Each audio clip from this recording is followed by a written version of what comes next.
അതിൻ്റെ 5-ാം വാക്യമാണ് അതിനാധാരമായിട്ട് ഞാൻ എടുത്തത്. പ്രവൃത്തികളുടെ പുസ്തകം 12-ാം അധ്യായം 5-ാം വാക്യം ഇങ്ങനെ വായിച്ചു.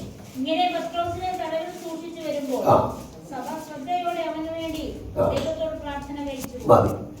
ഇങ്ങനെ പത്രോസിനെ തടവിൽ സൂക്ഷിച്ചു വരുമ്പോൾ സഭ അവന് വേണ്ടി ശ്രദ്ധയോടെ പ്രാർത്ഥന കഴിച്ചു പോന്നു. വളരെ സുപരിചിതമായ ഒരു വാക്യമാണ്. ഈ വേദപുസ്തകത്തിൻ്റെ അകത്ത് ഒട്ടനവധി പ്രാർത്ഥനകളെ കുറിച്ച് നമുക്ക് കാണാൻ കഴിയും. ഉൽപ്പത്തി പുസ്തകം മുതൽ വ്യത്യസ്തമാകുന്ന നിലവാരത്തിലുള്ള പ്രാർത്ഥനകൾ നമുക്ക് ദൃശ്യമാക്കാൻ കഴിയുന്നുണ്ട്. പഴയ നിയമ പ്രാർത്ഥനയുടെ ഒരു പ്രത്യേകത, അത് സമയബന്ധിത പ്രാർത്ഥന. അതിങ്ങനെയാണ്: രാവിലെ, ഉച്ചയ്ക്ക്, വൈകിട്ട്. അത് രാവിലെ പ്രാർത്ഥിക്കും, ഉച്ചയ്ക്കും പ്രാർത്ഥിക്കും, വൈകിട്ടും. അത്രയുള്ള പ്രാർത്ഥന. പിന്നെ ഇടമധ്യത്തിലൊന്നുമില്ല പ്രാർത്ഥന. എന്നാൽ പുതിയ നിയമത്തിലെ പ്രാർത്ഥന സമയബന്ധിത പ്രാർത്ഥനയല്ല. പൗലോസ് പറയുന്നത് ഇങ്ങനെയാണ്: എപ്പോഴും പ്രാർത്ഥിക്കണം, എപ്പോഴും പ്രാർത്ഥിക്കണം. കർത്താവ് പറഞ്ഞത് അങ്ങനെയാണ്: മടുത്തു പോകാതെ എപ്പോഴും പ്രാർത്ഥിക്കണം. അപ്പോൾ ഈ ഇടവിടാതെ പ്രാർത്ഥിക്കണം. അപ്പോൾ പുതിയ നിയമത്തിൻ്റെ അകത്ത് ദൈവമക്കൾക്ക് ദൈവം കൊടുത്തിരിക്കുന്ന പ്രാർത്ഥന ഏത് സമയത്തും എപ്പോഴും. പ്രാർത്ഥനയ്ക്ക് സമയമില്ല, രാവിലെ എന്നില്ല, ഉച്ചയ്ക്കെന്നില്ല, വൈകിട്ടെന്നില്ല. എപ്പോഴും നമുക്ക് പ്രാർത്ഥിക്കാൻ കഴിയുമെന്നുള്ളത് പുതിയ നിയമം നമ്മെ പഠിപ്പിക്കുകയാണ്. അപ്പോൾ നമ്മളൊക്കെ പോകുമ്പോഴും വരുമ്പോഴും ഇരിക്കുമ്പോഴും പ്രാർത്ഥിക്കുന്നവരാണെന്ന് നമ്മൾ പറയുന്നവർ. ശരി, പ്രാർത്ഥിക്കുക തന്നെ നമ്മൾ ചെയ്യുന്നുണ്ട്. പക്ഷെ ഇവിടുത്തെ ഈ പ്രാർത്ഥനയുടെ ഒരു പ്രത്യേകത നിങ്ങൾ ശ്രദ്ധിക്കണം. ഈ 5-ാം വാക്യത്തിൻ്റെ അകത്ത് നമ്മൾ വായിക്കുന്ന പദം ഇങ്ങനെയാണ്: ഇങ്ങനെ പത്രോസിനെ തടവിൽ സൂക്ഷിച്ചു വരുമ്പോൾ സഭ അവന് വേണ്ടി ശ്രദ്ധയോടെ പ്രാർത്ഥിച്ചു.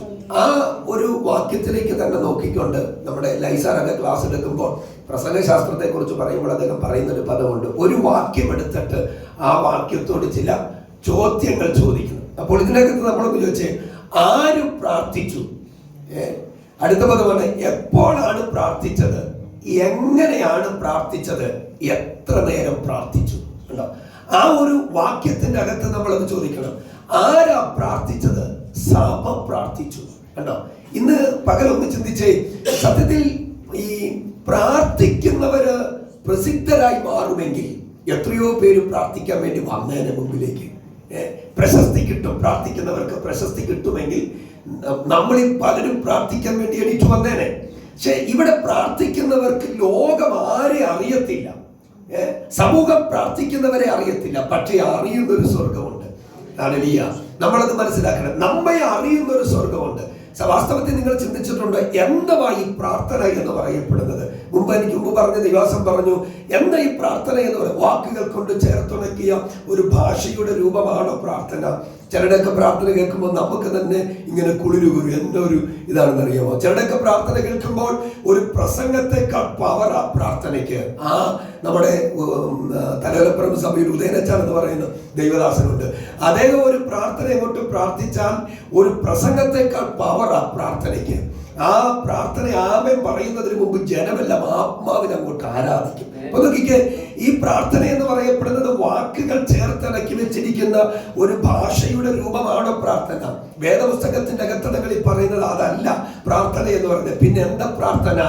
ആരും അറിയാത്ത ഹൃദയത്തെ ദൈവത്തിന്റെ സന്നിധിയിലേക്ക് പകരുന്നതാ പ്രാർത്ഥന. അപ്പൻ അറിഞ്ഞിട്ടില്ല, അമ്മ അറിഞ്ഞിട്ടില്ല, ഭർത്താവ് അറിഞ്ഞിട്ടില്ല, ഭാര്യ അറിഞ്ഞിട്ടില്ല, മക്കൾ അറിഞ്ഞിട്ടില്ല, പുരോഹിതൻ അറിയത്തില്ല, പ്രവാചകൻ അറിയത്തില്ല, പ്രവാചകയ്ക്ക് അറിയാൻ മേലാത്ത, ആർക്കും കാണാനും അറിയാനും കഴിയാത്ത ഈ ഹൃദയത്തെ ദൈവത്തിന്റെ സന്നിധിയിലേക്ക് പകരുന്നതാണ് പ്രാർത്ഥന എന്ന് പറയപ്പെടുന്നത്.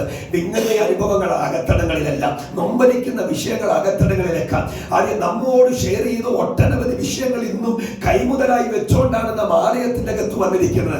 ചിലതൊക്കെ നമുക്ക് മറ്റുള്ളവരോട് ഷെയർ ചെയ്യാൻ പോലും പറ്റാതെ ദൈവാലയത്തിലേക്ക് വരുമ്പോൾ ആത്മനിയോഗത്തിൽ ആ ഹൃദയത്തെ ദൈവത്തിന്റെ സന്നിധിയിലേക്ക് പകരുന്നതാണ് പ്രാർത്ഥന എന്ന് പറയപ്പെടുന്നത്. അപ്പോൾ ഇവിടെ സഭ പ്രാർത്ഥിക്കുകയാണ്. അപ്പോൾ ഈ സഭ എങ്ങനെയാണ് പ്രാർത്ഥിച്ചത് എന്നുള്ളതാണ് നമ്മൾ ഇവിടെ ചിന്തിക്കേണ്ടത്. എങ്ങനെയാണ് പ്രാർത്ഥിച്ചത്? അത് ശ്രദ്ധയോടെ പ്രാർത്ഥിച്ചു. അപ്പോൾ നോക്കിക്കേ, എങ്ങനെ പ്രാർത്ഥിക്കാമെന്ന് തെളിയിക്കുകയാണ്. അശ്രദ്ധയോടെയും പ്രാർത്ഥിക്കാം, ഇന്ന് മുമ്പ് പറഞ്ഞല്ലോ, പല കാര്യങ്ങളിൽ നമ്മൾ മുഴുകിയിരിക്കുമ്പോഴും എവിടെയുണ്ട്? പ്രാർത്ഥിക്കുന്നിടത്തുണ്ട്. മുമ്പ് പറഞ്ഞു, ഫേസ്ബുക്കിലാണ്, വാട്സപ്പിലാണ്. ഇവിടെ ഇരിക്കുമ്പോൾ നമ്മൾ എവിടെയാണ്? പ്രാർത്ഥന സ്ഥലത്താണ്, പ്രാർത്ഥനയിലാണ്. പക്ഷേ ദൈവം കേൾക്കുന്ന ഒരു പ്രാർത്ഥന എന്ന് പറയപ്പെടുന്നത് എല്ലാവരോടും കൂടെ ഏലായിട്ട് പോകുന്ന പ്രാർത്ഥനയല്ല. ആരും അറിയാതെ ദൈവത്തിന്റെ മുഖത്ത് നോക്കി ശ്രദ്ധയോടെ പ്രാർത്ഥിക്കുന്ന പ്രാർത്ഥനയാണ് ദൈവം ശ്രദ്ധിക്കുന്നത്. ഇവിടെ നിങ്ങളൊന്ന് നോക്കിക്കേ. ഇവിടെ ഒരു ഹെരോദാവിന്റെ കൊട്ടാരമുണ്ട്, ഒരു ഹെരോദാവുണ്ട്, ഹെരോദാവിന്റെ ഒരു വാളുണ്ട്. അകത്തളങ്ങളിൽ പത്രോസ് കാരാഗൃഹത്തിൽ ചങ്ങലകളാൽ ബന്ധിക്കപ്പെട്ടവനായി കിടപ്പുണ്ട്. പക്ഷെ ഇവിടേക്കൊന്നുമല്ല ദൈവത്തിന്റെ ശ്രദ്ധ പോയത്. ഹെരോദാവിലേക്ക് ദൈവത്തിന്റെ ശ്രദ്ധ പോയില്ല, അവന്റെ വാളിലേക്ക് ദൈവത്തിന്റെ ശ്രദ്ധ പോയില്ല, അവന്റെ സിംഹാസനത്തിലേക്ക് ദൈവത്തിന്റെ ശ്രദ്ധ പോയില്ല. അകത്തളങ്ങളിൽ അമ്മയുടെ മടിത്തട്ടിൽ ഉറങ്ങുന്ന ഒരു കുഞ്ഞിനെ പോലെ ഉറങ്ങുന്ന പത്രോസിലേക്കും അപ്പന്റെ ശ്രദ്ധ പോയില്ല. പിന്നെ അപ്പന്റെ ശ്രദ്ധ എങ്ങോട്ടാ പോയത്? ആരെയും ശ്രദ്ധിച്ച് ദൈവത്തിന്റെ സന്നിധിയിൽ ഒരു വിഷയത്തിന് വേണ്ടി മധ്യസ്ഥത അടയ്ക്കുന്ന സഭയുടെ അകത്തടങ്ങളിലേക്ക് ദൈവത്തിന്റെ ശ്രദ്ധ പോയിട്ട് പറയുക, നിങ്ങൾ ഇവിടെ ഉണരുമ്പോൾ എന്റെ ദൂതനെ ഞാൻ അവിടെ ഇറക്കുകയാണ്.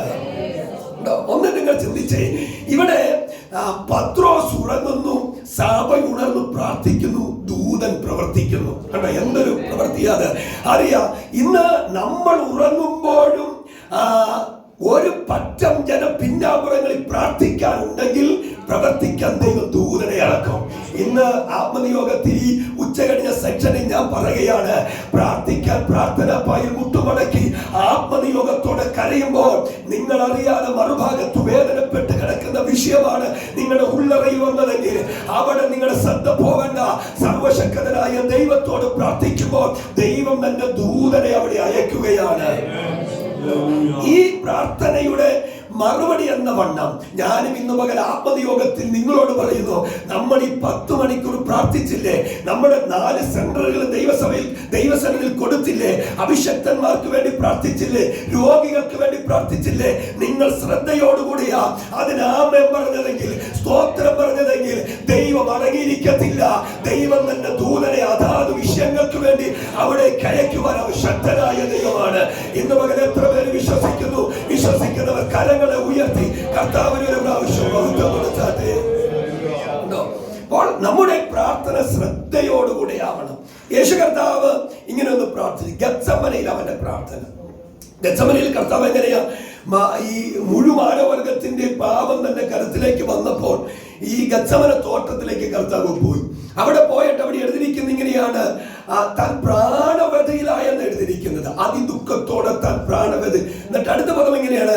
അതിശ്രദ്ധയോടെ അവൻ പ്രാർത്ഥിച്ചു. കണ്ടോ? അറിയാ, തന്റെ കരവലയത്തിലേക്ക് വന്ന മാനവകുലത്തിന്റെ പാപം തന്റെ ശരീരത്തിലേക്ക് ഏറ്റെടുത്തിട്ട് അപ്പന്റെ അടുക്കലേക്ക് വന്നിട്ട് പറയുക, എനിക്കിത് താങ്ങുന്നതിനും അധികമാ, എനിക്കിത് സഹിക്കാൻ പറ്റത്തില്ല, എനിക്കിത് വഹിക്കാൻ പറ്റുന്നില്ല, എന്റെ ശരീരത്തിന്റെ ആക്കത്തിൽ എനിക്കതിനെ താങ്ങാൻ കഴിയുന്നില്ല എന്ന് പറഞ്ഞ് താനെ പ്രാണവ്യതയിലായിട്ട് അശ്രദ്ധനായിട്ടല്ല, അവൻ ശ്രദ്ധയോടെ ദൈവത്തിലേക്ക് നോക്കിയിട്ട് നിലവിളിക്കുക, പിതാവേ കഴിയുമെങ്കിൽ ഈ പാനപാത്രം എങ്കിൽ നിന്നും എടുക്കണമേ എന്ന് പറയുമ്പോഴും അടുത്ത പദം ഇങ്ങനെയാണ്, എങ്കിലും എന്റെ ഇഷ്ടമല്ല അവിടുത്തെ ഇഷ്ടം എന്നിൽ സംഭവിക്കട്ടെ. അടുത്ത പദം, ആ ശ്രദ്ധ തന്നിലേക്ക് വന്നപ്പോൾ എന്താ സംഭവിച്ചത്? തന്റെ ശരീരത്തിൽ നിന്ന് വിയർപ്പ് തുള്ളികൾ എങ്ങനെ വന്നു എന്നാണ്? രക്തത്തുള്ളികൾ പോലെ നിപതിച്ചു എന്നാണ് എഴുതിയിരിക്കുന്നത്. ഒന്ന് ശ്രദ്ധിച്ചേ, ശ്രദ്ധയകത്തു വരുമ്പോൾ നാം നമ്മയെന്ന് മറക്കുകയാ. വിയർത്തത് വെള്ളമല്ല പുറത്തു വന്നത്, അകത്തടങ്ങളിലെ ഭാരം രക്തതുള്ളി പോലെ പുറത്തു വരികയാ. ഇന്ന് പകലിൽ ആത്മാവിൽ തിരിച്ചറിയണോ?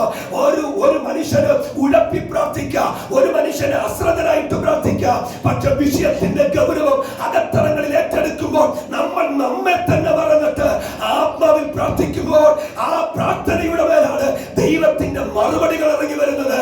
ഇന്ന് മകൻ ഞാൻ ആത്മനിയോഗത്തിന് എന്റെ ദൈവദാസന്മാരോടും ദൈവദാസിമാരോടും ആത്മാവിൽ പറയുന്നു, നമുക്കൊരു അലസതയുടെ പ്രാർത്ഥന വേണ്ട, നമുക്കൊരു ഉഴപ്പൻ പ്രാർത്ഥന വേണ്ട, നമുക്കൊരു ശ്രദ്ധയോടുകൂടെ ദൈവമുഖത്തേക്ക് നോക്കി ആത്മതപനം ചെയ്യുന്ന ഒരാത്മീക ഉണർവിന്റെ പ്രാർത്ഥന ഇന്ന് പകൽ നമ്മുടെ അകത്തളങ്ങളിൽ വന്ന നമ്മുടെ സഭ എഴുന്നേൽക്കോ, നമ്മുടെ കുടുംബം എഴുന്നേൽക്കോ, നമ്മുടെ പ്രസ്ഥാനം എഴുന്നേൽക്കോ, അതിനെ എഴുന്നേൽപ്പിക്കുന്ന ഒരു ദൈവ സാന്നിധ്യം നമുക്ക് വേണ്ടിയുണ്ട്.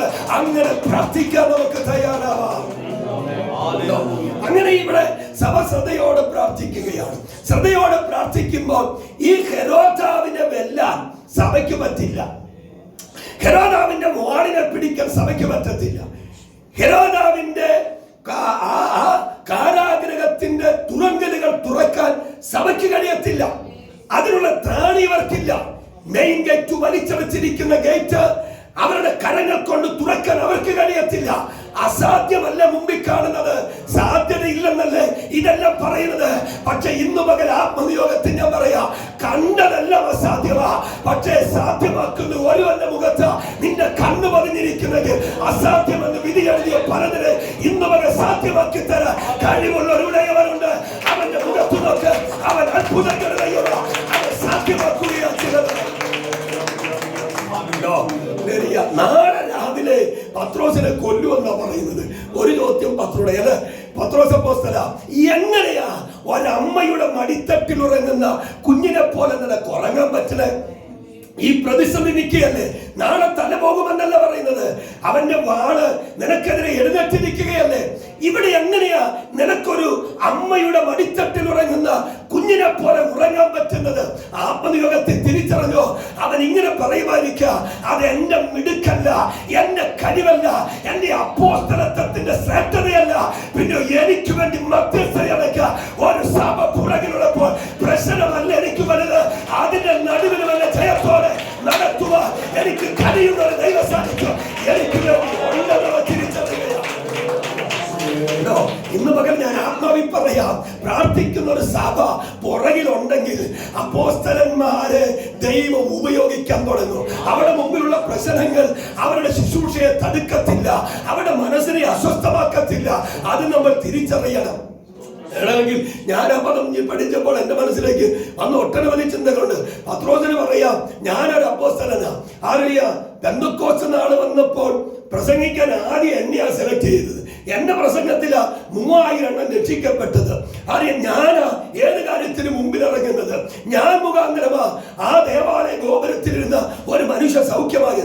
മിടുക്ക് പറയാൻ ഒത്തിരി അകത്തളങ്ങളുള്ളപ്പോൾ പത്രോസേ, കാരാഗ്രഹത്തിന്റെ ഉള്ളറയിൽ നിന്നും നീ പുറത്തു വന്നത് നിന്റെ അപ്പോസ്തലത്വം മിടുക്കുമൊന്നുമല്ല, പ്രാർത്ഥിച്ചൊരു സഭയാണെന്ന് മറക്കരുത്. ഇന്ന് മകൻ പ്രാർത്ഥിക്കുന്ന സഭ എവിടെ ഉണ്ടോ ആരെ അഭിഷക്തന്മാരെ പുറത്തു കൊണ്ടുവരാൻ കഴിവുള്ള ഒരു സ്വർഗത്തിന്റെ ദൈവം നമുക്ക് വേണ്ടിയുണ്ട്. ഇന്ന് പകലും ദൈവത്തിന്റെ കല ആരെ നമുക്ക് വേണ്ടി ധരിക്കുകയാ. ആരെ ചിലരെ പുറത്തു കൊണ്ടുവരാ, ചിലരെ ആത്മാവിനെ എഴുന്നേൽപ്പിക്കാം.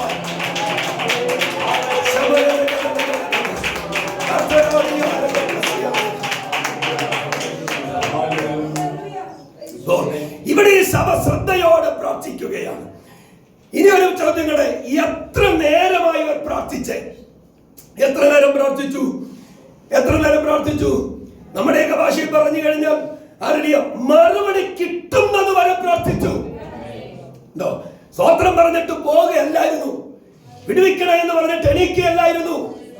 മറുപടി കാണുന്നത് വരെ, മറുപടി കിട്ടുന്നത് വരെ അവർ പ്രാർത്ഥിച്ചു.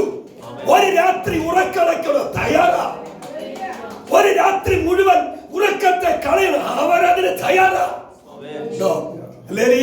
ഇവിടെ ഇതൊരു മധ്യസ്ഥ പ്രാർത്ഥനയാണെന്ന്. ഒരാൾക്ക് വേണ്ടി ഒരു സഭ മുഴുവൻ പ്രാർത്ഥിക്കുകയാണ്. മധ്യസ്ഥ പ്രാർത്ഥന ഭയങ്കര വിലപിടിക്കപ്പെട്ടതാണ്. ഞാൻ പ്രാർത്ഥനയെ കുറിച്ച് പ്രസംഗിക്കുമ്പോൾ പറയുന്ന 5 പ്രാർത്ഥനകളുണ്ട്. ഒന്ന് രഹസ്യ പ്രാർത്ഥന, മറ്റൊന്ന് പരസ്യ പ്രാർത്ഥന, മറ്റൊന്ന് മധ്യസ്ഥ പ്രാർത്ഥന, അടുത്തത് ഉപവാസ പ്രാർത്ഥന, അടുത്തത് ആത്മാവിന്റെ പ്രാർത്ഥന. ഇതെല്ലാം കണക്റ്റഡാണ്. ഈ രഹസ്യ പ്രാർത്ഥന ഉള്ളവനെ പരസ്യമായി പ്രാർത്ഥിക്കാൻ പറ്റും. രഹസ്യമായി പ്രാർത്ഥിക്കാത്ത ഒരുവന് പരസ്യമായി എന്ത് ചെയ്യാൻ പറ്റില്ല, പ്രാർത്ഥിക്കാൻ പറ്റും. രഹസ്യ പ്രാർത്ഥന ഷോർട്ട് അല്ല, അത് ദൈർഘ്യം. ഒത്തിരി സമയം ഇരുന്ന് പ്രാർത്ഥിക്കും. എത്ര മണിക്കൂർ പ്രാർത്ഥിച്ചെന്ന് അത് ദൈവം മുമ്പ് പറഞ്ഞത് വീമ്പ് മുഴക്കാനുള്ളതൊന്നുമല്ല. പ്രാർത്ഥിക്കുന്നവൻ പരസ്യമായി 2 വാക്ക് പറയുമ്പോഴേ അറിയാം അവൻ ഇങ്ങനെ ഒരു പ്രാർത്ഥനയുടെ ലൈഫ് ഉണ്ടെന്ന് വേദി എണീക്കുമ്പോൾ അറിയാം. അത് പറയാതെ തന്നെ വെളിപ്പെടുത്തും. അതാ ഏരിയ അങ്ങോട്ട് നിന്ന് പരസ്യമായി 2 വാക്ക്. ആ 2 വാക്കിന്റെ അകത്ത് അവൻ മനസ്സിലാക്കിയ ഒരു കാര്യം, തന്റെ ദൈവം ആരാണെന്ന് അവൻ തിരിച്ചറിഞ്ഞു, താൻ ആരാണെന്ന് തിരിച്ചറിഞ്ഞു.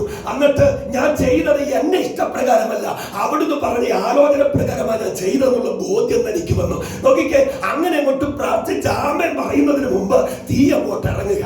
കണ്ടോ? അറിയാം, 3 പദങ്ങൾ ആത്മാവിനെന്ന് പറഞ്ഞ് ചേർത്ത എടുത്തങ്ങോട്ട് വെച്ചപ്പോൾ സ്വർഗത്തിന് അടങ്ങിയിരിക്കാൻ പറ്റിയില്ലെന്ന്. അതിന്റെ കാര്യം എന്തെന്നറിയാമോ? രഹസ്യമായി ഇന്നലകളിൽ അപ്പനെ സേവിച്ച ഒരു അന്തരീക്ഷം ഏലിയാവിനുണ്ട്. അവൻ അങ്ങനെ പ്രാർത്ഥിച്ചത് കൊണ്ട് സെക്കൻഡുകൾ കൊണ്ട് പ്രാർത്ഥിച്ച് ആമേൻ പറഞ്ഞപ്പോൾ സ്വർഗം അങ്ങോട്ട് ചലിച്ചു. ഏലിയാവ് ആമേൻ പറയുന്നതിന് തീയും കൊട്ടിറങ്ങി. യാഗവേദിയിൽ അത്ഭുതങ്ങൾ നടക്കുകയാണ്. മധ്യസ്ഥ പ്രാർത്ഥന ഇവിടെ നമ്മൾ കണ്ടു. പത്രോസിന് വേണ്ടി സഭ മുഴുവനും പ്രാർത്ഥിക്കുകയാണ്. ഉപവാസ പ്രാർത്ഥനയുടെ അകലാരം ഇങ്ങനെ തന്നെയാണ്. അത് ഗൗരവമുള്ള പ്രാർത്ഥനയാണ്. വെറുതെ ഉഴപ്പിക്കളയേണ്ട പ്രാർത്ഥനയല്ല ഉപവാസം എന്ന് പറഞ്ഞ രേഖ ആത്മീയന് ബദലായി എഴുതും. പക്ഷെ രേഖ ബദലായി എഴുതുമ്പോൾ ഉപവസിക്കുന്നവൻ ഉപവാസത്തോടുകൂടി എഴുന്നേറ്റ അവനെതിരെ എഴുതി മാനുഷിക കരങ്ങൾ കൊണ്ട് എഴുതി വെച്ച രേഖകൾ മാനുഷിക കരങ്ങൾ കൊണ്ട് കൊടുക്കാൻ നോക്കുമ്പോൾ ഉപവസിച്ച് പ്രാർത്ഥിക്കുന്നവന് വേണ്ടി അതിന് സർവശക്തനായ ദൈവം ഒരു രേഖ എഴുതി കൊടുത്തിട്ട് പറയും, ഇത് മാനുഷിക കരമല്ല കൊണ്ടുപോകുന്നത്, രാജകരകത്തിൽ രാജകീയ കാര്യത്തിന് വേണ്ടി ഓടാൻ വേണ്ടി അത് ഒരുക്കി വെച്ചിരിക്കുന്ന കുതിരകളുണ്ട്. ആ കുതിര പട്ടാളത്തിന്റെ ഈ രേഖ കൊണ്ട് കൊടുത്തുവിട്. 127 സംസ്ഥാനങ്ങളിൽ മനുഷ്യന്റെ കരങ്ങൾ തന്റെ രേഖ കൊണ്ടെത്തിക്കുന്നതിന് മുമ്പ് തന്നെ പ്രാർത്ഥിച്ച എസ്തറിന് വേണ്ടി ദൈവം എഴുതിയ രേഖ അങ്ങോട്ട് എത്തുകയാണ്. ഈ പകരം ഞാൻ ആത്മാവിൽ പറയുന്നു, ഇതൊരു ഫാസ്റ്റിംഗ് പ്രയർ ഒന്നുമല്ല.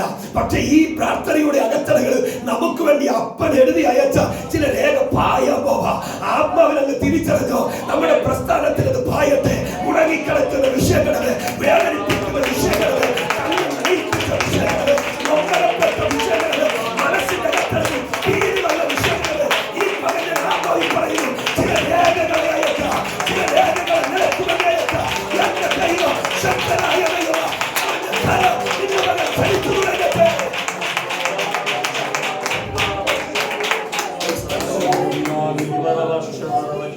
ഏറ്റവും ഒടുവില് ആത്മാവിന്റെ പ്രാർത്ഥനയാണ്. ഈ ആത്മാവിന്റെ പ്രാർത്ഥന നമ്മളൊക്കെ പറയുമ്പോൾ ബുദ്ധിയുടെ പ്രാർത്ഥനയല്ല, ആത്മാവിന്റെ പ്രാർത്ഥന. അത് ഞാൻ പ്രസംഗിക്കുമ്പോൾ പറയുന്നത് അന്യഭാഷയിൽ അങ്ങ് പ്രാർത്ഥിച്ചു എന്നാ. അതെങ്ങനെ അന്യഭാഷ? ഈ അന്യഭാഷയിൽ പ്രാർത്ഥിക്കാൻ എന്റെ പഠനമുറിയിൽ എനിക്ക് മനസ്സിലായ ഒരു കാര്യം, ശത്രുവിനും മനുഷ്യനും മനസ്സിലാക്കാൻ പറ്റാത്ത ഒരു സ്വർഗീയ കോടിയായി അന്യഭാഷ. ഇത് മനുഷ്യർക്കും അറിയത്തില്ല, ശത്രുവിനും അറിയത്തില്ല. ഫിലിപ്പിയ കാരാഗൃഹത്തുള്ളതായി പൗലോസിനെ സീലാസിനെ അങ്ങോട്ട് വിട്ടു. എന്നിട്ട് എന്താ പറഞ്ഞത്? നിന്റെ പ്രസംഗം ഇവിടെ വേണ്ട, പാട്ട് അങ്ങനെ എഴുതിയിട്ടില്ല, പാട്ട് ഇവിടെ വേണ്ട. എന്തിനാ കോല് കൊണ്ട് തല്ലിയത്? എന്തിനാ അടിച്ചത്? എന്തിനാ അവരെ ഉപദ്രവിച്ചത്? ഒരത്ഭുതം ചെയ്തു എന്നുള്ള പേരല്ലേ. ഇനി ഇവിടെ പാട്ടും വേണ്ട, പ്രസംഗം വേണ്ട, ഇനി ഇവിടെ നിന്റെ ശുശ്രൂഷയൊന്നും വേണ്ടെന്ന് പറഞ്ഞ് കാരാഗ്രഹത്തിൽ കൊണ്ടിട്ടു. അവർ പാടിയതും പ്രാർത്ഥിച്ചതും മാനുഷിക ബുദ്ധിയിലാണെങ്കിൽ പ്രമാണി എനിക്ക് പറയാം. എന്താണ് പറഞ്ഞത്? പാടരുന്നല്ലേ, പ്രാർത്ഥിക്കരുന്നല്ലേ. പക്ഷെ അവർ എങ്ങനെ പാടിന്നറിയുമോ? എന്റെ ചിന്തയിൽ, എന്റെ പ്രാർത്ഥന പറയിൽ എനിക്ക് തന്നത് അവർ ആത്മാവിൽ പ്രാർത്ഥിച്ചു തുടങ്ങി. കാരാഗിരിക പ്രമാണിക്ക് അറിയാൻ മേലാത്തൊരു ഭാഷ അതരത്തിൽ അങ്ങോട്ട് ഉച്ചരിച്ചപ്പോൾ അത് ആത്മാവിന്റെ വിടുതലായി മാറുകയാ. ഇന്ന് വരെ സ്വർഗീയ കോടിങ് അതരത്തിൽ കിട്ടിയവർ ആത്മനിയോഗത്തോടുകൂടെ അതരത്തിൽ ഉച്ചരിച്ചപ്പോൾ ഞാൻ ഉറപ്പു നൽകുകയാ, അതൊരു വിടുതലായി മാറുന്നു. അതൊരു അത്ഭുതമായി പരിഗണിക്കുമോ? ദൈവം ശക്തനായ ദൈവമാണ്. ഇവിടുത്തെ പ്രാർത്ഥന മധ്യസ്ഥ പ്രാർത്ഥനയാണ്. ഇത് സഭയുടെ ശ്രദ്ധയേറിയ പ്രാർത്ഥനയാണ്. എത്ര സമയം പ്രാർത്ഥിച്ചു എന്ന് ചോദിച്ചാൽ മറുപടി കിട്ടുന്നത് വരെ പ്രാർത്ഥിച്ചു. എപ്പോ വരെ പ്രാർത്ഥിക്കണം? മറുപടി കിട്ടുന്നത് വരെ പ്രാർത്ഥിച്ചോണം. ഈ കർത്താവ് ഒരു ഉപമ പറയുന്നുണ്ട്, ഒരു സ്നേഹിതന്റെ ഒരു കഥ. ആ കഥയ്ക്കകത്ത് കർത്താവ് പറയുന്ന ഒരു പദം ഇങ്ങനെയാണ്: വീട്ടിൽ സ്നേഹിതൻ വന്നു, കൊടുക്കാൻ ഒന്നുമില്ലാതെ വന്നപ്പോൾ ആ സ്നേഹിതൻ തന്റെ മറ്റൊരു സ്നേഹിതന്റെ വീട്ടിലേക്ക് ഓടിയിട്ട് ഇവനെ, എന്റെ ഭാവനെ നമ്മളൊന്ന് കണ്ടേ, ഇവനെ ഈ വീട്ടിൽ ഇരുത്തിയിട്ടാണ് അവൻ എവിടേക്ക് പോകുന്നത്? അടുത്ത സ്നേഹിതന്റെ വീട്ടിലേക്ക് പോകുന്നത്. സത്യത്തിൽ ആ സ്നേഹിതന്റെ വീട്ടിലേക്ക് പോകുന്നതിന് മുമ്പ് ഇവൻ ഒരു കാര്യം ഉറപ്പാ, അവന്റെ വീട്ടിൽ ഇവന് കൊടുക്കാനുള്ളത് ഉണ്ട് എന്നുള്ള ഉറപ്പവനുണ്ട്. എപ്പോഴാണ് ഇവൻ പോകുന്നത്? രാത്രിയിലെ പോലെ. ഒന്ന് നോക്കിക്കേ, രാത്രി പോകുന്നു എന്ന് പറഞ്ഞാൽ അർദ്ധരാത്രിയുടെ നടുവില് ഒറ്റയ്ക്ക് ഒരു വഴിയെ തനിയെ ഓടിപ്പോകണമെങ്കിൽ പകലെപ്പോഴൊക്കെ പോയി വഴി പരിചയം വേണം. ഇല്ലെങ്കിൽ എന്ത് ചെയ്യാൻ പറ്റില്ല, അതിന് പോകാൻ പറ്റത്തില്ല. അപ്പോൾ ഇച്ചൂടി ആഴത്തിൽ പറഞ്ഞാൽ ഇവന് കൂടെ ഈ വഴി പോയി എന്തുണ്ട്, ഒരു പരിധിയുണ്ട്. രാത്രി വ്യക്തമില്ലെങ്കിലും ആ വഴി തെറ്റാതെ ഓടി അവന്റെ വീട്ടിലെത്തത്തക്കവണ്ണം ഒരു പരിചയം ഇവനുണ്ട്. അടുത്ത് വന്ന് നോക്കിക്കേ, അവിടെ വന്നിട്ട് അവൻ വാതിക്കൽ മുട്ടുവിളിക്കുമ്പോൾ ഈ കൂട്ടുകാരന്റെ ശബ്ദം കൊണ്ട് തിരിച്ചറിഞ്ഞു അവൻ ഇന്ന സ്നേഹിതനാണെന്ന് അവൻ തിരിച്ചറിയാം. ഇച്ചോടി ആഴത്തിൽ പറഞ്ഞ വല്ലപ്പോഴും ഒരിക്കൽ ചെന്ന് കഴിഞ്ഞാൽ കൂട്ടുകാരന് കൂട്ടുകാരന്റെ ശബ്ദം അറിയത്തില്ല. കൂടെ കൂടെ ചെല്ലുമ്പോൾ ശബ്ദം കൊണ്ട് അവൻ തിരിച്ചറിഞ്ഞു ഇതൊരു പ്രാർത്ഥന തന്നെയല്ലേ എന്ന് പറഞ്ഞാൽ ഇന്നൊരിക്കൽ വന്നു. ഇനി അടുത്ത 27 ജനുവരി മാസം 10-ാം തീയതി ഇതുപോലൊരു മീറ്റിംഗ് എന്താ തമ്പുരാൻ പറയും ഇതിനെ ഞാൻ അറിയുന്നില്ല, പക്ഷെ കൂടെ കൂടെ ചെല്ലുമ്പോൾ കർത്താവ് പറയും വഴി തെറ്റത്തില്ല, ഇതെന്റെ കുഞ്ഞിന്റെ ശബ്ദമാ, ഇതെന്റെ മോടെ ശബ്ദമാ എന്ന് തമ്പുരാൻ വ്യക്തമായി അറിയാൻ പറ്റുന്നത് എങ്ങനെയാ? ലക്ഷ്യം തെറ്റാതെ കൂടെ കൂടെ ആ വീട്ടുവാടുക്കൽ മുട്ടുന്ന ഒരു പ്രകൃതം അവരുള്ളത് കൊണ്ട് ശബ്ദം തിരിച്ചറിഞ്ഞിട്ട് പറയുക എനിക്ക് തരാനൊപ്പം ബുദ്ധിമുട്ടുണ്ട്, കുഞ്ഞുങ്ങൾ എന്നോടൊപ്പം കിടക്കുന്നു, വാതിലടച്ചിരിക്കുകയാ എന്നൊരു ശബ്ദം അവിടെ കേൾക്കുകയാണ്. അവനവിടുന്ന് പോയില്ല. എന്താ പോവാത്തത്? പറഞ്ഞ വാക്കിത്രയേ ഉള്ളൂ, കുട്ടികളകത്ത് എന്നോടൊപ്പം കിടന്നുറങ്ങുന്നു, വാതില് എന്തിരിക്കുന്നു അടച്ചിരിക്കുന്നു, മുട്ടിക്കൊണ്ടിരിക്കുക, പോയില്ല. എന്നെ പോകാത്തത് എന്റെ ചിന്തയിൽ അവൻ പറയുക എടാ കൊച്ചലെ സ്നേഹിത കൂട്ടുകാരാ അപ്പൊ ഒന്നും ഇവിടെ ഇല്ല എന്ന് പറഞ്ഞാൽ സെക്കൻഡുകൾക്കുള്ളിൽ എന്ത് ചെയ്തേ പോയനെ. അപ്പമില്ലെന്നല്ല പറഞ്ഞത്, അപ്പമകത്തുണ്ട്, പക്ഷേ എടുത്ത് തരാൻ ചില തടസ്സങ്ങളുണ്ട്. കണ്ടോ, ഇന്ന് മകൻ ആത്മാവിൽ പറയാം പ്രാർത്ഥനയുടെ മറുപടി ഇല്ലെന്നല്ല, മറുപടി ഉണ്ട്, പക്ഷെ വാതിൽക്കൽ ചില തടസ്സമുണ്ട്. ആവശ്യം നിന്റേത്, ആവശ്യബോധത്തോടെയാ നീ മുത്തുന്നെങ്കിൽ തുറക്കാൻ അധികാരമുള്ളവൻ നിനക്ക് വേണ്ടി എഴുന്നേറ്റ് വരും. അകത്ത് ചിലതുണ്ട്, അത് തരണമെങ്കിൽ നമ്മുടെ ആവശ്യബോധത്തോടുള്ള മുത്തലാവശ്യമാണ്. അവനവിടെ ഇങ്ങനെ കൂടെ കൂടെ അങ്ങോട്ട് മുട്ടിയപ്പോൾ അവൻ എഴുന്നേറ്റു. അടുത്ത പദം എഴുതിയിരിക്കുന്ന എനിക്ക് ഭയങ്കര ഇഷ്ടപ്പെട്ടു. ചോദിച്ചത് 3 അപ്പമാ, അതും വായ്പയാ. അടുത്ത പദം എഴുതിയിരിക്കുന്നത് അവന് വേണ്ടുവോളം കൊടുത്തു. എന്താ അതിന്റെ അർത്ഥം? നമ്മുടെയൊക്കെ ചിന്തയിൽ അത് വരട്ടെ. ഇച്ചിരി ആഴത്തിലൊന്ന് ചിന്തിച്ചാൽ അന്ന് രാത്രി അവൻ ഉറങ്ങിയത് അപ്പൊ ഒന്നും ഭക്ഷിച്ചല്ല, വിശപ്പടക്കി അവൻ കിടക്കുകയാണ്. ചുടിയാടെത്തി പറഞ്ഞാൽ കുഞ്ഞുങ്ങളുണ്ട്, അവർക്ക് കൊടുക്കാനും ആഹാരം തന്റെ മക്കൾ കാണത്തില്ല. അവരെയെല്ലാം സ്നേഹത്തിന്റെ ഭാഷയിൽ ചേർത്ത് വരുത്തിയിട്ട് അവരെ ഉറക്കി. ഇവൻ അന്ന് രാത്രി ഉറങ്ങിക്കാണത്തില്ല. അവൻ ഒരു വേള ദൈവത്തിന്റെ മുഖത്ത് നോക്കി നിറകനുകളോടെ കരയാനിക്കാം. അപ്പോഴായി സ്നേഹിതൻ വീട്ടിലേക്ക് വരുന്നത് എന്ന് പറഞ്ഞാൽ നിന്റെ വിഷയം മറ്റാരും അറിയാതെ നീ നിന്റെ വിഷയത്തെ ഉള്ളിൽ ഒതുക്കിക്കൊണ്ട് അകത്തിരിക്കുമ്പോ നിന്റെ വീട്ടിലേക്ക് ഒരു സ്നേഹിതനെ പോലെ ഒരാളെ അയച്ചത് എന്തിനെന്നറിയാമോ? അത് അവന് വേണ്ടിയല്ല, അത് നിന്റെ വിഷയത്തിന്റെ മറുപടിക്ക് വേണ്ടി സ്വർഗം അയച്ച ഒരു സ്നേഹിതനാണെന്ന് ഇന്ന് വരെ തിരിച്ചറിയുന്നവർ എത്ര പേരുണ്ട്? നമ്മുടെ വീട്ടിൽ വരട്ടെ ചില സ്നേഹിതന്മാർ എന്നൊത്തിന് നമ്മുടെ വിഷയത്തിന്റെ പരിഹാരത്തിന് വേണ്ടി എന്ന് പറഞ്ഞാൽ അവന് 3 അപ്പം മതി, പക്ഷേ ഈ സ്നേഹിതൻ വേണ്ടുവോളം കൊടുത്തു. അറിയാം, അതും തിരികെ തരണമെന്നും പറഞ്ഞില്ല. വായ്പ വാങ്ങിയ തിരികെ കൊടുക്കണമെന്ന് ഉണ്ടല്ലോ, പക്ഷേ ഇവിടെ വേണ്ടുവോളം കൊടുത്തു എന്ന് പറഞ്ഞാൽ നീ കൊണ്ടുപോയിക്കോ, സ്നേഹിതന് കൊടുത്തോ, നിന്റെയും തലമുറയുടെ വിഷപ്പടങ്ങുന്നത് പോലെ ഭക്ഷിക്കാൻ ഇതാ നിനക്ക് വേണ്ടി തരികയാ. ഇന്ന് പകൽ ഞാൻ ആത്മനിയോഗത്തിൽ എന്റെ സ്നേഹിതനോട് ഞാൻ വിളിച്ചു പറയാ, എന്റെ അപ്പന്റെ പക്കം നിനക്കുള്ള കൊണ്ട് കേട്ടോ. ഇന്ന് നീ കരഞ്ഞിട്ടില്ലേ? ഇന്ന് നിന്റെ മനസ്സ് വേദനിച്ചിട്ടില്ലേ? നിന്റെ തലമുറയുടെ മുഖത്ത് നോക്കിയോ, നിന്റെ മുഖത്ത് നോക്കിയോ, ഭാര്യയുടെ മുഖത്ത് നോക്കിയോ നീ വേദനിച്ചിട്ടുണ്ടോ? ഇന്ന് മകൻ ആത്മനിയോഗത്തിൽ ദൈവം അവനെ പറയുക, നിന്റെ അടുക്കല വിഷപ്പടക്ക ദൈവം നിന്റെ അടുക്കലേക്ക് കൊണ്ടുവന്ന വിഷയത്തിന് സ്തോത്രമാണല്ലോ. അത് നിന്റെ തീർപ്പ, അത് നിന്റെ വിഷയത്തിന്റെ മറുപടിക്ക് കാരണമായി ഉയർത്തുകയാ. ഇന്ന് പകർത്തിയ സ്നേഹിതന്മാരുടെ വിഷയത്തിന് വേണ്ടി മധ്യസ്ഥതയടക്ക ദൈവം നമ്മെ അനുവദിക്കട്ടെ.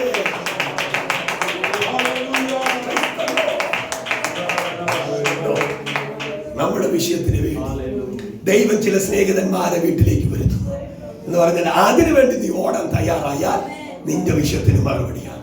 യോബിനോട് പറഞ്ഞത് എന്താണ്? നീ സ്നേഹിതന്മാർക്ക് വേണ്ടി ചോദിക്കാൻ ഒരു ചോദ്യം എന്നതാ, എന്റെ അപ്പച്ച എന്റെ ആട് പോയി, മാട് പോയി, മൃഗസമ്പത്ത് പോയി, മക്കളും പോയി, ഭാര്യയാണ് എന്നെ തള്ളിക്കളഞ്ഞിട്ട് അവളും പോയി, പത്തിയൊക്കെ ഉപേക്ഷിച്ചു പോയി, എന്റെ ശരീരമാണെങ്കിൽ പുഴുവിന്റെ തീറ്റ വസ്തുവായി. ഇങ്ങനെയുള്ള ഒരാളുടെ അടുക്കൽ പ്രാർത്ഥിക്കാൻ പറഞ്ഞ ഞാൻ എങ്ങനെയാ അവിടെ പോയി പ്രാർത്ഥിക്കണേ?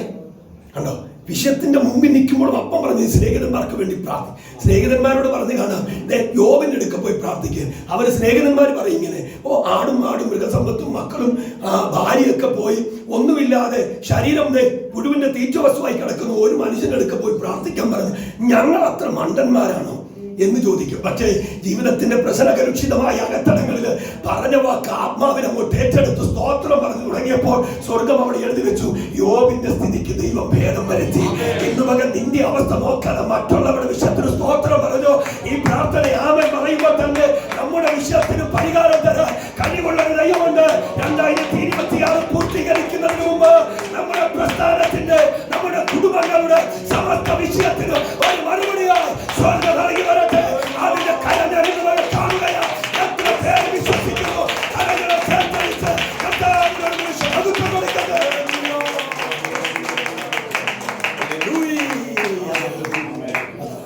ശ്രദ്ധയോടെ പ്രാർത്ഥിക്കും. ഇന്ന് പകൽ നമുക്ക് അങ്ങനെ പ്രാർത്ഥിക്കാം, ശ്രദ്ധയോടെ. അതിനൊരു തീരുമാനം നമുക്ക് എടുക്കാം. നമ്മുടെ ഹൃദയം അതിനായിട്ട് ഒരുങ്ങട്ടെ. സഭ ശ്രദ്ധയോടെ പ്രാർത്ഥിച്ചപ്പോൾ ദൂതൻ അവിടെ ഇറങ്ങി. ആ പദം കൂടെ ഞാൻ പറയുന്നു. പത്രോസ് ഉറങ്ങുന്നു, സഭ പ്രാർത്ഥിക്കുന്നു, ദൂതൻ പ്രവർത്തിക്കുന്നു. ഇന്ന് പകൽ നീ സൈലന്റ് ആയിരുന്നോ? നിനക്ക് വേണ്ടി പ്രാർത്ഥിക്കാൻ ഒരു പറ്റം ജനമുണ്ടെങ്കിൽ ഇന്ന് പകൽ നിനക്ക് വേണ്ടി പ്രവർത്തിക്കാൻ ദൂതനാണ്. നിന്റെ വിഷയങ്ങളുടെ മേൽ ഇന്ന് പകൽ ദൂതൻ ചലിക്കും. നിന്റെ കൈയുടെ ബന്ധനങ്ങൾ അഴിയും. നിന്റെ മുമ്പിൽ അടയപ്പെട്ട വാതിൽ, കുഞ്ഞുങ്ങളുടെ മുമ്പിലോ ഭാവിയുടെ മുമ്പിലോ ശുശ്രൂഷയുടെ മുമ്പിലോ അടയപ്പെട്ടിട്ടുണ്ടോ വാതിൽ തുറക്കാൻ ദൂതൻ ഇന്ന് പകൽ ഇറങ്ങും. പക്ഷേ ഇന്ന് പകൽ വിശ്വാസത്തോടുകൂടെ നീ ആ പ്രാർത്ഥനയൊന്ന് ഏറ്റെടുക്കുക. ഒരു നിമിഷം എല്ലാ കണ്ണും ദൈവത്തിന്റെ മുമ്പിലൊന്ന് അടയട്ടെ. എല്ലാ കണ്ണും അടയട്ടെ.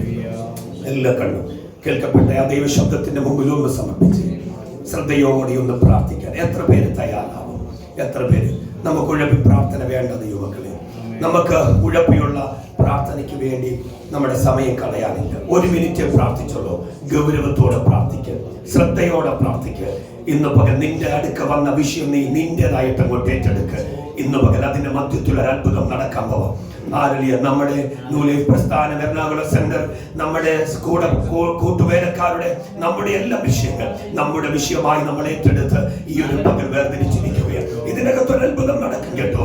ഞാൻ ഉറപ്പിച്ചു പറയുന്നു, ദൈവവചനത്തെ സാക്ഷി നിർത്തി ഞാൻ നിങ്ങൾക്ക് ഇന്ന് പകൽ ആത്മനിയോഗത്തിൽ തരുന്നു. ദൈവം നമ്മുടെ പ്രാർത്ഥനകൾക്ക് മറുപടി തരാൻ അവൻ മതിയായ ദൈവമാണ്. അവൻ ഇന്ന് പകൽ ഉത്തരമരുളുന്ന ദൈവമാണ്. അവൻ ഇന്ന് പകൽ പ്രവർത്തിക്കുന്ന ദൈവമാണ്. കാരാഗ്രഹത്തിന്റെ ഉള്ളറയിൽ ഹെരോദ്യ മണ്ഡലങ്ങളിൽ ദൈവത്തിന്റെ കരഞ്ഞലിക്കുകയാ. ഇന്ന് പകൽ സഭ പ്രാർത്ഥിക്കാൻ തയ്യാറായ ആത്മാവിൽ ദൈവസഭ ഒരുമിച്ച് പറയണോ, ദൈവസഭയ്ക്കെതിരെ ചലിക്കുന്ന ഹെരോദാവേ, നീ അധികം മുഴുകുവാൻ ദൈവം അനുവദിക്കത്തില്ല. നീ അധികം ശ്വാസിക്കാൻ ദൈവം അനുവദിക്കത്തില്ല.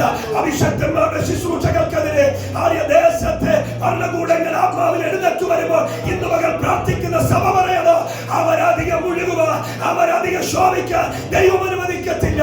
ദൈവം ദൈവസഭയ്ക്ക് വേണ്ടി ഇറങ്ങി വരികയാണ്. പ്രിയ പിതാവേ, ഞങ്ങളെ കേൾപ്പിക്കുന്ന നല്ല ശബ്ദത്തിനായി സ്തോത്രം. ഞങ്ങൾക്കും ആത്മനിയോഗത്തോടുകൂടെ ശ്രദ്ധയോടെ പ്രാർത്ഥിക്കുവാൻ ഞങ്ങളെ അനുവദിക്കണമേ എന്ന് പ്രാർത്ഥിക്കുന്നു. എല്ലാം ഞങ്ങൾ അപ്പന്റെ കരങ്ങളിൽ തരട്ടെ. ഈ ഒരു സെക്ഷനിൽ ഞങ്ങൾക്ക് അനുഗ്രഹമായി തീർത്തല്ലേ നന്ദി പറയുന്നു. കർത്താവേ, ജനത്തെ ആശീർവദിക്കണമേ. യേശു ക്രിസ്തുവിൻ അൻപുള്ള നാമത്തിൽ തന്നെ.